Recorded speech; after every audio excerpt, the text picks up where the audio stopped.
Hi everyone, simple and tasty മുട്ടക്കറി എങ്ങനെയാക്കുന്നതെന്നാണ് ഞാൻ പരിചയപ്പെടുത്തുന്നത്.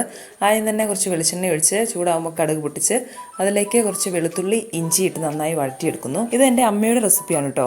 എനിക്ക് പേഴ്സണലി നല്ല ഇഷ്ടമുള്ളൊരു കറിയും കൂടിയാണിത്. കാരണം കെമിക്കലായിട്ട് പുറത്തുനിന്നൊരു മസാലപ്പൊടികൾ കാര്യങ്ങളൊന്നും ഉപയോഗിക്കാതെ തന്നെ വീട്ടിലുള്ള റെസിപ്പികൾ വെച്ചിട്ടാണ് അമ്മ ഇതുണ്ടാക്കുന്നത്. കറിവേപ്പില ഇട്ട് കുറച്ച് സവോള ഇട്ട് നന്നായി വഴറ്റിയെടുക്കുക. പൂരിയുടെ കൂടെയും ചപ്പാത്തിയുടെ കൂടെയും ഒക്കെ നമുക്ക് സെർവ് ചെയ്യാൻ പറ്റുന്നൊരു വിഭവം കൂടിയാണിത്. സവോള നന്നായി വഴണ്ടി വരാൻ വേണ്ടിയിട്ട് കുറച്ച് ഉപ്പ് വെള്ളവും കൂടെ തളിച്ചു കൊടുക്കുന്നുണ്ട്. ഉപ്പ് പൊടിയല്ല അമ്മ ഉപയോഗിക്കാറ്, ഉപ്പ് വെള്ളമാണ് ഉപയോഗിക്കാറ്. അതാണ് കുറച്ചും കൂടി ടേസ്റ്റ്.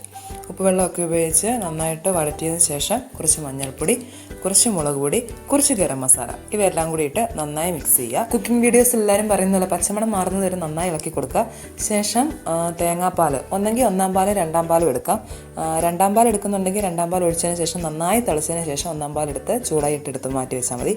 അതല്ലെങ്കിൽ ഒന്നാം പാൽ ഒഴിച്ച് നന്നായി ഒന്ന് തിളച്ചിട്ട് അതിലേക്ക് മുട്ടയിട്ട് കൊടുത്ത് നമുക്കൊന്ന് ഇളക്കി ഉപ്പിന് ആവശ്യമായ ഉപ്പുവെള്ളം വേണമെങ്കിൽ ഒഴിച്ചു കൊടുത്ത് നമുക്കത് സെർവ് ചെയ്യാവുന്നതാണ്. എന്തായാലും നല്ലൊരു എല്ലാവരും ഈ റെസിപ്പി ഒന്ന് വീട്ടിൽ ട്രൈ ചെയ്ത് നോക്കുക. ഇഷ്ടപ്പെട്ടാൽ കമൻറ്റ് ചെയ്യുക, വീഡിയോയ്ക്ക് ലൈക്ക് ചെയ്യുക, ഷെയർ ചെയ്യുക, ചാനൽ സബ്സ്ക്രൈബ് ചെയ്യുക.